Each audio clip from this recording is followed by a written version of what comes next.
अगर आपको भी लगता है कि 2024 के अंदर आपको अपने फैमिली के लिए पैसा इन्वेस्ट करना है म्यूचुअल फंड के अंदर और आप खोज रहे हैं बहुत दिनों से कि आखिर में मैं किस म्यूचुअल फंड में पैसा इन्वेस्ट करूं, तो आप एक रिस्पॉन्सिबल पर्सन बन चुके हैं अपने फैमिली की तरफ से। या अगर आप ये सोच रहे हैं कि आपको अपने रिटायरमेंट के लिए पैसा इन्वेस्ट करना है म्यूचुअल फंड के अंदर कि जब आप 50 साल के हो जाए, 60 साल के हो जाए, उसके बाद तो आप काम कर नहीं पाएंगे, तो आपके लिए म्यूचुअल फंड का जो पैसा है ना वो काम करे। मतलब वो पैसा आपको उस टाइम के बाद मिले कि आपको बाद में काम करने की जरूरत ना पड़े, या मतलब आपको पैसों के लिए काम करने की जरूरत ना पड़े। सीधी सी बात है। तो आप एक सही वीडियो पे आ चुके हैं। इस वीडियो के अंदर मैं आपको वो सारी चीजें बताने वाला हूं जो आपके गोल के हिसाब से काम आने वाली है। सबका अलग अलग गोल हो सकता है। आप में से बहुत सारे लोग वीडियो वॉच कर लोगे जिनको गाड़ी लेनी होगी, जिनको घर लेना होगा, जिनको अपने रिटायरमेंट के लिए पैसा इन्वेस्ट करना होगा, जिनको अपने चाइल्ड्स के एजुकेशन के लिए पैसा इन्वेस्ट करना होगा, जिनको अपने फैमिली के लिए पैसा इन्वेस्ट करना होगा। अलग अलग गोल्स होते हैं और सबके हिसाब से अलग अलग म्यूचुअल फंड भी बने हुए हैं। म्यूचुअल फंड के कैटेगरीज बनी हुई हैं। आज हम बात करने वाले हैं लार्ज कैप फंड के बारे में, मिड कैप फंड के बारे में, स्मॉल कैप फंड के बारे में एंड फ्लेक्सी कैप फंड के बारे में। इन 4 कैटेगरी के ऊपर मैं आपको डिटेल में डिस्कस करने वाला हूं और आपका गोल किन किन कैटेगरी से मैच करेगा ये भी मैं आपको बताने वाला हूं कि आपके लिए कौन सी कैटेगरी बेस्ट होने वाली है। तो अगर आप इस चैनल पे पहली बार आए हैं तो चैनल को सब्सक्राइब कर लीजिएगा एंड इस वीडियो को जरूर लाइक कर दीजिएगा, जिससे मेरे को मोटिवेशन मिलेगी आपके लिए अच्छी अच्छी वीडियोज लाने के लिए। तो फिर देर किस बात की, वीडियो को स्टार्ट करते हैं। देखिए, सबसे पहले हम बात करेंगे लार्ज कैप फंड के बारे में और उसके बारे में जानते हैं कि आखिर में लार्ज कैप फंड होता क्या है और ये किन के लिए बना हुआ है। अब देखिए, लार्ज कैप फंड मतलब कि लार्ज कैप कंपनीज होती हैं इस फंड के अंदर। जो भी इंडिया के टॉप 100 कंपनी है ना, वो इस फंड के अंदर होती हैं और इन्हीं में आपके पैसे को इन्वेस्ट किया जाता है। अब लार्ज कैप फंड उन इन्वेस्टर के लिए बना हुआ है जो इन्वेस्टर चाहते तो है मेरे को लंबे टाइम तक पैसा इन्वेस्ट करना है, बट उनको ज्यादा रिस्क नहीं लेना है, तो उनके लिए लार्ज कैप फंड बना हुआ है। तो अगर आप एक कंजर्वेटिव इन्वेस्टर है और आपको चाहिए कि मेरे को 14 से लेकर 15% का एनुअल ग्रोथ मिलता रहे, तो आपके लिए लार्ज कैप फंड बेहतरीन होने वाला है। अब देखिए, ऐसे बहुत सारे लार्ज कैप म्यूचुअल फंड है जो अपने बेंचमार्क इंडेक्स को बीट भी नहीं कर पाते। मतलब जो एक बेंचमार्क इंडेक्स होता है, हर म्यूचुअल फंड का एक बेंचमार्क इंडेक्स होता है, उसको बीट करना बहुत जरूरी होता है, स्पेशली एक्टिव म्यूचुअल फंड वालों को।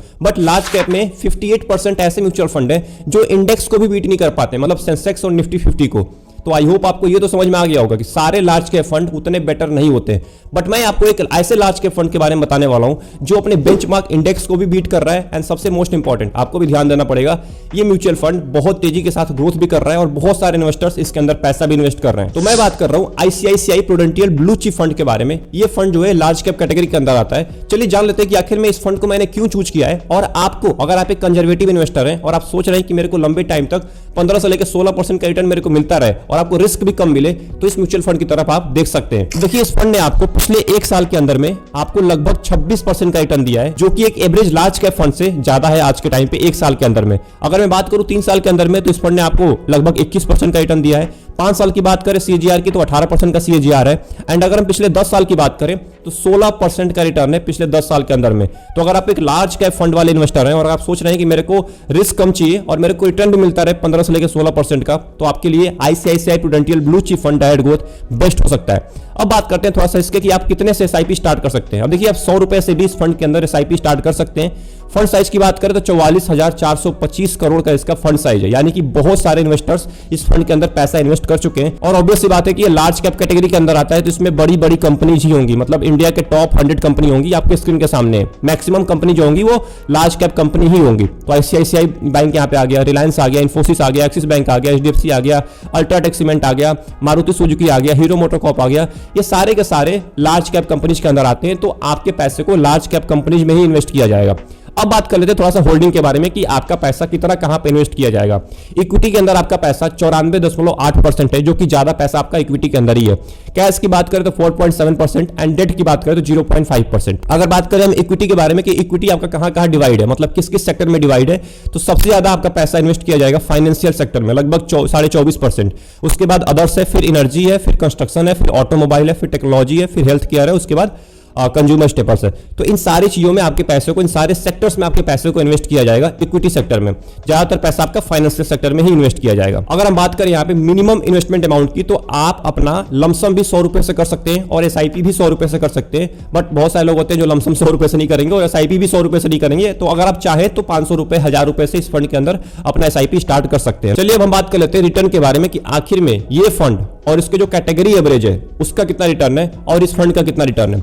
इस फंड का पिछले 1 साल में रिटर्न है 26% का और इसका जो कैटेगरी एवरेज है, मतलब लार्ज कैप में बहुत सारे म्यूचुअल फंड होते हैं, उनका जो रिटर्न है एवरेज वो है 24%, मतलब कि उनको बीट किया है। 3 साल के अंदर में इस फंड का रिटर्न है 21% का, इसके कैटेगरी एवरेज का रिटर्न है 17% का। 5 साल के अंदर में 18% का रिटर्न है इस फंड का, एंड जो इसका कैटेगरी एवरेज है उसका रिटर्न है 15.8%। अगर 10 साल की बात करें तो इस फंड का रिटर्न है 16% का। तो आई होप आपको समझ में आ गया होगा कि ये फंड आपके लिए कितना बेस्ट हो सकता है अगर आप एक कम रिस्क लेने वाले पर्सन हैं। चलिए बात कर लेते हैं एक्सपेंस रेशियो, एग्जिट लोड और टैक्स के बारे में। एक्सपेंस रेशियो की बात करें तो आईसीआईसीआई प्रूडेंशियल ब्लू चिप का जो एक्सपेंस रेशियो है वो है 0.93%, मतलब कि 1% से कम है, तो आप इसकी तरफ देख सकते हैं। एग्जिट लोड की बात करें तो अगर आप 1 साल से पहले पैसा निकालते हैं तो आपको 1% का एग्जिट लोड देना पड़ेगा। स्टैंप ड्यूटी सेम होता है हर फंड के अंदर, तो स्टैंप ड्यूटी 0.005% है जो कि 1 जुलाई 2020 से लागू है। अगर हम टैक्स की बात करें तो टैक्स 15% अप्लाई होता है अगर आप 1 साल से पहले पैसा निकाल लेते हैं, जिसको हम बोलते हैं short term capital gain tax. And अगर आप 1 साल के बाद पैसा निकालते हैं और आपका प्रॉफिट 1 लाख से ज्यादा है एक फाइनेंशियल ईयर में, तो आपके ऊपर अप्लाई होगा long term capital gain tax. ये हुआ टैक्स का सिस्टम। अब बात कर लेते हैं कि आखिर में इसके फंड मैनेजर कौन कौन से हैं। 3 फंड मैनेजर हैं, अनीश तवाकली, वैभव दुसाद और शर्मिला दिमेलो। ये 3 फंड मैनेजर हैं जो आपके फंड को मैनेज करेंगे। तो आई होप आपको ICICI prudential blue chip fund के बारे में पता चल गया होगा। इस फंड को मैंने इसलिए लिया है क्योंकि ये फंड पिछले 10 साल से ना बहुत तेजी के साथ एक कांस्टेंट रिटर्न देते आ रहा है और अपने कैटेगरी एवरेज को, अपने बेंचमार्क इंडेक्स को भी बीट किया है। अब बढ़ते हैं अपने दूसरे कैटेगरी के ऊपर जिसका नाम है मिड कैप म्यूचुअल फंड। अब देखिए मिड कैप का नाम सुनकर समझ गए होंगे कि ये लार्ज कैप और स्मॉल कैप के मिड में होता है, मतलब कि लार्ज कैप में टॉप 100 कंपनी थी जिसमें आपके पैसे को इन्वेस्ट किया गया था। मिड कैप के अंदर 101 से लेके 250 के बीच में जो भी कंपनीज है उसमें आपके पैसे को इन्वेस्ट किया जाएगा। और सबसे मोस्ट इंपॉर्टेंट, मिड कैप उन इन्वेस्टर के लिए है जिनको थोड़ा सा रिस्क भी लेना है और आपको एक स्टेबिलिटी भी चाहिए आपके रिटर्न में, मतलब कि आपको लॉन्ग टर्म में एक 16 से लेकर 17% का रिटर्न भी चाहिए और आपको एक स्टेबल, मतलब कि आपको ज्यादा रिस्क भी नहीं लेना है, थोड़ा बहुत रिस्क लेना है। तो आपके लिए मिड कैप म्यूचुअल फंड सबसे बेस्ट हो सकता है। चलिए फिर मेरे लिस्ट में जो मिड कैप म्यूचुअल फंड है उसका नाम है Motilal Oswal mid cap fund direct growth. इस फंड के बारे में बहुत सारे लोगों ने कमेंट भी किया था कि आप इस फंड के ऊपर डिटेल वीडियो बनाइए, तो मैं इस फंड के ऊपर डिटेल वीडियो बनाऊंगा। अगले वीडियो मेरी मोतीलाल ओसवाल के ऊपर ही होने वाली है, तो उसके लिए सब्सक्राइब जरूर कर लीजिएगा। चलिए बढ़ते कि आखिर में इस फंड को मैंने क्यों चूज किया है मिड कैप कैटेगरी के अंदर। देखिए जो Motilal Oswal mid cap fund direct growth का जो पिछले 1 साल का रिटर्न है वो है 41.65%। आप सोच लीजिए कि मिड कैप के अंदर आपको 42% का रिटर्न मिल रहा है पिछले 1 साल के अंदर में। पिछले 3 साल की बात करें तो इस फंड का रिटर्न है लगभग 36% का। 5 साल की बात करें तो लगभग 26% का रिटर्न है। एंड अगर पिछले 10 साल की बात करें तो इस फंड ने आपको लगभग 23.5% का रिटर्न दिया है पिछले 10 साल के अंदर में। तो आप अंदाजा लगाइए अगर आपको 23.5% का रिटर्न मिल रहा है 10 साल के अंदर में एक मिड कैप कैटेगरी के अंदर, तो इससे अच्छी बात क्या हो सकती है। यहाँ पे आपको ज्यादा रिस्क भी नहीं मिलेगा और आपको एक नॉर्मल रिटर्न भी मिलता रहेगा। अगर हम बात करें मिनिमम एसआईपी की तो आप 500 रुपए से स्टार्ट कर सकते हैं मोतीलाल ओसवाल के अंदर। फंड साइज की बात करें तो ज्यादा फंड साइज भी नहीं है। इससे ये फायदा होगा कि जो फंड मैनेजर है उसको बहुत ज्यादा आसानी हो जाएगी पैसे को इन्वेस्ट करने में। 6,804 करोड़ का इसका फंड साइज है। अगर हम बात करें यहाँ पे होल्डिंग्स की तो ऑब्वियस सी बात है जो भी 101 से लेके 250 के बीच में जो भी कंपनीज होंगी उसमें आपके मैक्सिमम पैसे को इन्वेस्ट किया जाएगा। आपके स्क्रीन के सामने जियो फाइनेंशियल सर्विस, जोमेटो और भी बहुत सारी कंपनीज है जिसमें आपके पैसे को इन्वेस्ट किया जाएगा। अगर हम बात करें होल्डिंग की तो इक्विटी में आपके पैसे को 96.8% इन्वेस्ट किया जाएगा।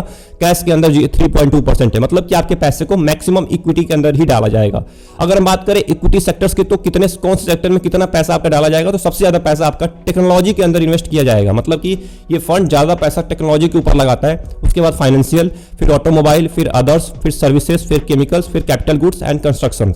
इन सारे सेक्टर्स के अंदर आपके पैसे को इन्वेस्ट किया जाएगा। कितना इन्वेस्ट किया जाएगा आपकी स्क्रीन के सामने है। अगर हम बात करें इसके मिनिमम इन्वेस्टमेंट की तो आप 500 रुपए से स्टार्ट कर सकते हैं एसआईपी भी और लमसम भी। चलिए हम बात कर लेते हैं एक बार इसके एक्सपेंस रेशियो और एग्जिट लोड के बारे में। तो एक्सपेंस रेशियो इस फंड का है 0.65%, जो कि कुछ नहीं है, बहुत ज्यादा है ही नहीं। इसके रिटर्न के कंपैरिजन में देखें तो एक्सपेंस रेशियो कुछ नहीं है। एग्जिट लोड की बात कर लेते हैं तो अगर आप 15 दिन से पहले रिडीम कर लेते हैं अपने यूनिट को इस म्यूचुअल फंड के अंदर से तो आपके ऊपर 1% का एग्जिट लोड अप्लाई होगा। स्टैंप ड्यूटी की बात कर लेते हैं, वही सेम होता है सबके अंदर स्टैंप ड्यूटी। टैक्स भी सेम ही होता है, 15% का अप्लाई होता है अगर आप 1 साल से पहले पैसा निकालते हैं। And long term capital gain tax apply होता है 10%, जो कि अगर आप 1 साल के बाद निकालेंगे और आपका प्रॉफिट 1 लाख से ज्यादा है तो। इसके जो फंड मैनेजर हैं वो 3 फंड मैनेजर हैं, निकेत शाह, अंकुश सूद एंड राकेश सेठी। इनके बारे में आप रिसर्च कर सकते हैं। निकेत शाह जो है मार्च 2018 से इस फंड के साथ जुड़े हुए हैं। अंकुश सूद जो है वो 2022 से इस फंड के साथ जुड़े हुए हैं एंड राकेश सेठी भी नवंबर 2022 से इस फंड के साथ जुड़े हुए हैं। तो ये था मोतीलाल ओसवाल मिड कैप के बारे में। आई होप आपको ये फंड पसंद आया होगा। मैंने बहुत सिलेक्ट किया, इसमें क्वांट भी था, मैंने क्वांट को नहीं लिया। क्यों नहीं लिया? क्योंकि उसमें मेरे को स्टेबिलिटी नहीं दिख रही थी और मिड कैप के अंदर वही इन्वेस्टर आते हैं जिनको लॉन्ग टर्म के लिए थोड़ा सा रिस्क लेना होता है, बट क्वांट थोड़ा सा ज्यादा रिस्की हो जाता है, इसलिए मैंने मोतीलाल ओसवाल को लिया। और मोतीलाल ओसवाल उनके लिए परफेक्ट है जो 10 साल के लिए, 15 साल के लिए, 20 साल के लिए कम से कम आना चाहते हैं म्यूचुअल फंड के अंदर और अपने पैसे को इन्वेस्ट करना चाहते हैं। वो कुछ भी हो सकता है, अपने चाइल्ड्स के एजुकेशन के लिए हो सकता है, क्योंकि यहाँ पे आपको ना थोड़ा सा ज्यादा रिटर्न भी मिल रहा है। तो अगर आप चाइल्ड्स के एजुकेशन के लिए 20 साल के लिए पैसा इन्वेस्ट करना चाहते हैं तो आपके लिए Motilal Oswal mid cap fund सबसे बेस्ट हो सकता है मिड कैप कैटेगरी के अंदर। अब बढ़ते हैं अपने अगले कैटेगरी के ऊपर जिसका नाम है small cap fund. Small cap fund बहुत ज्यादा रिस्की होता है compare to large cap and mid cap, क्योंकि इसमें छोटी कंपनी होती है और ये अपने ग्रोइंग फेज पे होती है। अब इससे ये भी फायदा होता है कि आपको लॉन्ग टर्म में बहुत ज्यादा रिटर्न मिल सकता है, क्योंकि आज के टाइम पे ऐसे बहुत सारे म्यूचुअल फंड है जो आपको लॉन्ग टर्म में 25 से लेकर 27% का रिटर्न दे चुके हैं पिछले 10 साल के अंदर में। अब देखिए बढ़ते हैं कि आखिर में हमारे लिस्ट में वो कौन सा स्मॉल कैप फंड है जिसमें आपको पैसा इन्वेस्ट करने के बारे में सोचना चाहिए। अब देखिए Nippon India small cap fund का जो 1 साल का रिटर्न है ना, पिछले 1 साल का रिटर्न है वो लगभग 49.5% का है। 49.5% का 1 साल का रिटर्न है, सोच के देखिए एक बार। 3 साल की बात करें तो इस फंड का जो रिटर्न है वो रिटर्न है 41% का। 5 साल की बात करें तो लगभग 30% का रिटर्न है। एंड अगर इसके पिछले 10 साल की बात करें तो 27% का रिटर्न है। तो सोचिए स्मॉल कैप कैटेगरी कितना आपको बेनिफिट दे सकती है अगले 10 साल में, 20 साल में, 30 साल में, क्योंकि इसमें ग्रोइंग फेज है। मतलब इसमें बहुत सारी कंपनी है जो ग्रो कर रही हैं और जैसे जैसे वो ग्रो करेंगी, जैसे जैसे वो बढ़ेंगी, जैसे जैसे उनका टर्नओवर बढ़ेगा वैसे वैसे आपका पैसा भी ग्रो करेगा और तेजी के साथ ग्रो करेगा, क्योंकि छोटी कंपनीज के पास बहुत ज्यादा टाइम होता है ग्रो करने का। अगर हम बात करें इन्वेस्टमेंट की तो आप 100 रुपए से एसआईपी कर सकते हैं। फंड साइज की बात करें तो 41,000 करोड़ से ज्यादा हो चुका है इसका फंड साइज। अगर हम बात करें लमसम के इन्वेस्टमेंट की तो अभी फंड ने लमसम इन्वेस्टमेंट बंद करके रखा हुआ है, क्योंकि ऑलरेडी इसका फंड साइज बहुत ज्यादा हो चुका है। चलिए हम बात कर लेते हैं इसके थोड़े होल्डिंग की। तो ऑब्वियस सी बात है इसमें छोटी कंपनीज ही होंगी, मैक्सिमम छोटी कंपनीज होंगी। लगभग 65% जो कंपनीज होंगी वो छोटी ही कंपनीज होंगी, मतलब 250 से लेके 500 के बीच की। चलिए हम बात कर लेते हैं होल्डिंग की। तो इक्विटी के अंदर आपके पैसे को 96.3% इन्वेस्ट किया जाएगा एंड कैश के अंदर 3.7%। इक्विटी सेक्टर्स की बात कर ले, कौन कौन से सेक्टर में पैसा इन्वेस्ट किया जाएगा तो कैपिटल गुड सेक्टर है, अदर सेक्टर है, फाइनेंशियल सेक्टर है, सर्विस सेक्टर है, कंज्यूमर स्टेपल सेक्टर है, हेल्थ केयर सेक्टर है, केमिकल सेक्टर है, टेक्नोलॉजी सेक्टर है, कंस्ट्रक्शन सेक्टर है एंड ऑटोमोबाइल सेक्टर है। इन सारे सेक्टर्स में आपके पैसे को इन्वेस्ट किया जाएगा। अगर हम बात कर ले इसके, देखिए यहाँ पे नॉट सपोर्टेड लिख रहा है लमसम इन्वेस्टमेंट। तो नॉन सपोर्टेड मतलब कि ये फंड ने भी बंद करके रखा हुआ है लमसम इन्वेस्टमेंट। आप केवल एसआईपी ही कर सकते हैं, 100 रुपए से भी आप स्टार्ट कर सकते हैं इस फंड के अंदर। अगर हम बात कर ले इसके expense ratio, exit load and tax की, तो एक्सपेंस रेशियो इसका 0.67% है, जो कि कुछ नहीं है। इसका रिटर्न 27% का है, उसमें 0.67% कुछ नहीं होता है एक्सपेंस रेशियो। एग्जिट लोड की बात करें तो अगर आप 1 महीने से पहले पैसा निकालते हैं तो आपको 1% का एग्जिट लोड अप्लाई होगा आपके यूनिट्स के ऊपर, आपके म्यूचुअल फंड के ऊपर। स्टैम्प ड्यूटी सेम होता है, टैक्स भी सेम होता है, मैंने आपको समझा दिया टैक्स कैसे कैसे अप्लाई होता है। फंड मैनेजर 2 है इसके अंदर, समीर रच और तेजस सेठ, ये दोनों इस फंड को मैनेज करते हैं। तो आई होप आपको स्मॉल कैप फंड कैटेगरी के अंदर Nippon India small cap fund पसंद आया होगा, क्योंकि इसका जो रिटर्न है ना बहुत ज्यादा है। तो अगर आप एक ऐसे इन्वेस्टर हैं जो आपको मतलब ऐसा चाहिए कि मेरे को मतलब घर लेना है, कुछ साल के बाद घर लेना है, 7 साल के बाद, 8 साल के बाद, 10 साल के बाद, तो आप इस फंड की तरफ देख सकते हैं। अगर आपको कोई गाड़ी लेनी है 5 साल के बाद, 10 साल के बाद, तो भी आप इस फंड की तरफ देख सकते हैं, क्योंकि ये फंड बहुत तेजी के साथ ग्रो करता है। बट एक बात का ध्यान रखिएगा, अगर आप एक रिस्की पर्सन है, मतलब आपको बिल्कुल चाहिए कि मेरे को बिल्कुल रिस्क लेना है और रिस्क लेके पैसा कमाना है, तो आप तभी इस फंड के अंदर पैसा इन्वेस्ट करिएगा, क्योंकि जितना तेजी के साथ ये ऊपर भागेगा उतना तेजी के साथ गिरेगा भी। तो सबसे पहले स्मॉल कैप फंड ही गिरते हैं, बाद में लार्ज कैप फंड गिरते हैं। चलिए फिर बढ़ते हैं अपने अगले कैटेगरी के ऊपर, जो कि हमारा आखिरी कैटेगरी है, जिसका नाम है flexi cap fund. Flexi cap fund के अंदर आखिर में क्या होता है, फ्लेक्सी कैप फंड होता क्या है? अब देखिए फ्लेक्सी कैप फंड के अंदर जो फंड मैनेजर होता है ना, उसको बहुत ज्यादा फ्रीडम मिलता है पैसे को इन्वेस्ट करने का। वो जितना चाहे उतना वो लार्ज कैप कंपनीज में भी कर सकता है, मिड कैप कंपनीज में भी कर सकता है एंड स्मॉल कैप कंपनीज में भी कर सकता है। अब ऐसा आपको और कैटेगरीज में नहीं मिलेगा। लार्ज कैप में आपको मैक्सिमम पैसा लार्ज कैप में ही डालना पड़ेगा, मिड कैप फंड में आपका ज्यादा पैसा मिड कैप कंपनीज में ही डालना पड़ेगा, स्मॉल कैप फंड में ज्यादा पैसा आपको स्मॉल कैप कंपनीज में ही डालना पड़ेगा। बट फ्लेक्सी कैप में ऐसा बिल्कुल नहीं होता है। फ्लेक्सी कैप में फ्लेक्सिबल होता है सारा सिस्टम। अब 65% जो फंड मैनेजर होता है ना, उसको 65% पैसा इक्विटी के अंदर इन्वेस्ट करना होता है। अब उसके ऊपर डिपेंड करता है वो किस कंपनीज में करता है। अब देखिए फ्लेक्सी कैप फंड उन इन्वेस्टर्स के लिए बेस्ट होता है जिनको रिस्क भी चाहिए और जिनको रिटर्न भी चाहिए। इसके अंदर मेरा भी इन्वेस्टमेंट है, मैं भी फ्लेक्सी कैप फंड के अंदर ही पैसा इन्वेस्ट करता हूं, म्यूचुअल फंड के अंदर। तो फ्लेक्सी कैप में समझता हूं कि फ्लेक्सी कैप आपके लिए बहुत बेहतरीन हो सकता है लंबे टाइम तक। अगर आप कोई भी गोल सेट करना चाहते हैं, आपके ऊपर अप्लाई हो सकता है फ्लेक्सी कैप फंड। चलिए फिर आगे बढ़ते हैं कि हमारे लिस्ट में ऐसा कौन सा फ्लेक्सी कैप फंड है जिसमें आपको पैसा इन्वेस्ट करना चाहिए। हमारे लिस्ट में जो फ्लेक्सी कैप फंड के अंदर जो भी फंड आता है उसका नाम है quant flexi cap fund direct growth. इस फंड का जो 1 साल का रिटर्न है वो लगभग 31% का रिटर्न है। पिछले 3 साल की बात करें तो लगभग 32.5% का रिटर्न है एंड पिछले 5 साल की बात करें तो 28.5% का रिटर्न है। तो आप अंदाजा लगाइए कि ये फंड कितने तेजी के साथ ग्रो कर रहा है। मैं आपको ये भी बता दूं कि मैं इसके अंदर पैसा इन्वेस्ट करता हूं बहुत सालों से, इसलिए मैं आपको बता रहा हूं कि जब भी मार्केट गिरता है उससे ये कम ही गिरेगा। अपने बेंचमार्क इंडेक्स को ये बीट करता आ रहा है बहुत बुरी तरह से। आगे बढ़ते हैं। अगर मैं बात करूं इसके इन्वेस्टमेंट की तो आप मिनिमम एसआईपी आप 1000 रुपए से स्टार्ट कर सकते हैं इस फंड के अंदर। फंड साइज की बात करें तो 2457 करोड़ इसका फंड साइज है। एंड अगर बात करें होल्डिंग्स की तो ऑब्वियस सी बात है फंड मैनेजर अपने हिसाब से पैसे को इन्वेस्ट करता है लार्ज कैप में भी, मिड कैप में भी और स्मॉल कैप कंपनीज में भी। तो आप देख सकते हैं बहुत सारी कंपनीज आपको लार्ज कैप की मिलेंगी और मिड कैप की मिलेंगी।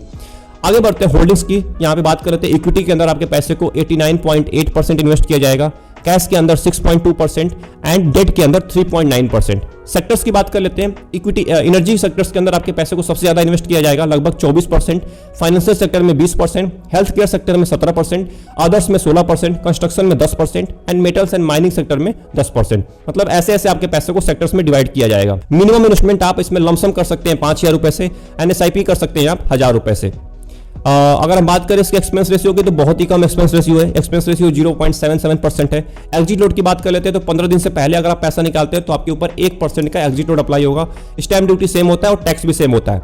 फंड मैनेजमेंट की बात कर ले तो इसमें बहुत सारे फंड मैनेजर हैं, 5 फंड मैनेजर हैं, संजीव शर्मा, वसो सगल, संदीप टंडन, अंकित पांडे एंड चंद्रमौली आला। ये 5 फंड मैनेजर हैं जो क्वांट फ्लेक्सी कैप फंड को मैनेज करते हैं। इन सभी फंड मैनेजर के बारे में आपको रिसर्च करना है और इस फंड के पिछले कुछ सालों के रिटर्न को, और ये भी देखिएगा कि इस फंड ने जब मार्केट डाउन हुआ था तब कितना अच्छा परफॉर्म किया था, तब कितना आपको अच्छा रिटर्न दिया था। क्योंकि सबसे ज्यादा इंपॉर्टेंट होता है रिसर्च करना। अगर आप फ्लेक्सी कैप फंड में पैसे इन्वेस्ट कर रहे हैं, लार्ज कैप में कर रहे हैं, मिड कैप में कर रहे हैं, स्मॉल कैप में कर रहे हैं, आपको रिसर्च करना पड़ेगा। मेरी बात को सुन के या किसी और को बात को सुन के सीधा फंड में पैसा ना इन्वेस्ट कर दीजिए। हो सकता है कि आपका गोल अलग हो सकता है आपका रिस्क अलग हो, उस फंड के हिसाब से आप उसको देखिए और रिसर्च करिए, उसके बाद आप इन फंड की तरफ दे सकते हैं। मैंने जो फंड बताया वो मेरे रिसर्च के हिसाब से था, मैंने अपने नॉलेज के हिसाब से आपको बताया, क्योंकि इस फंड ने पिछले 10 साल से 15 साल से एक अच्छा परफॉर्मेंस आपको देते आ रहे हैं। तो आई होप आपको पूरी वीडियो अच्छी लगी होगी। अगर आपको 2024 के अंदर एक गोल बनाना है, एक पैसा इन्वेस्ट करने के लिए एक म्यूचुअल फंड चूज करना है, तो मैंने आपको वो रास्ता दिखा दिया है। चलिए फिर मिलते हैं एक और इंपॉर्टेंट टॉपिक में, एक और इंटरेस्टिंग टॉपिक के साथ। तब तक के लिए अपना ख्याल रखिए। Best of luck, take care.